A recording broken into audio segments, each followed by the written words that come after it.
हिंदू पौराणिक कथाओं में भगवान कृष्ण के बारे में माना जाता है कि उनके जीवन के संदर्भ और उस समय की सांस्कृतिक प्रथाओं के कारण उनकी कई पत्नियां थीं। यह ध्यान रखना महत्वपूर्ण है कि हिंदू महाकाव्य और धर्म ग्रंथ अक्सर प्रतीकात्मक और रूपक होते हैं और व्याख्याएं भिन्न भिन्न हो सकती हैं। हिंदू परंपरा में कृष्ण को परमात्मा का अवतार माना जाता है और उनका जीवन नैतिक और आध्यात्मिक शिक्षाओं के स्रोत के रूप में कार्य करता है। उनके विवाहों का विवरण महाभारत और भागवत पुराण सहित विभिन्न प्राचीन ग्रंथों में मिलता है। यहाँ कुछ कारण दिए गए हैं जो अक्सर उनकी एकाधिक शादियों के लिए उद्धृत किए जाते हैं। 1.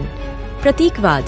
हिंदू धर्म में कृष्ण के अपनी पत्नियों के साथ संबंधों को अक्सर भक्ति और आध्यात्मिक पथ के विभिन्न पहलुओं के प्रतीकात्मक प्रतिनिधित्व के रूप में देखा जाता है। उदाहरण के लिए राधा के साथ उनके रिश्ते की व्याख्या भगवान के प्रति शुद्ध और निस्वार्थ प्रेम के अवतार के रूप में की जाती है, जबकि अन्य महिलाओं के साथ उनके विवाह भक्ति के विभिन्न रूपों का प्रतिनिधित्व करते हैं। 2. सामाजिक संदर्भ। कृष्ण के समय में कई संस्कृतियों में बहुविवाह असामान्य नहीं था और कभी-कभी शाही परिवारों में भी इसका चलन था।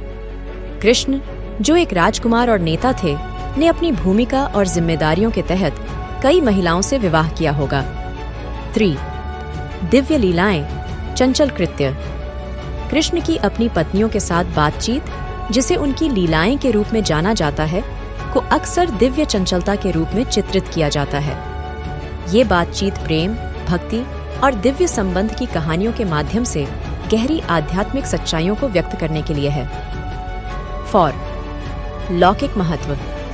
कुछ व्याख्याओं से पता चलता है कि कृष्ण के विवाह ब्रह्मांड में संतुलन बनाए रखने में उनकी लौकिक भूमिका के प्रतिनिधि हैं।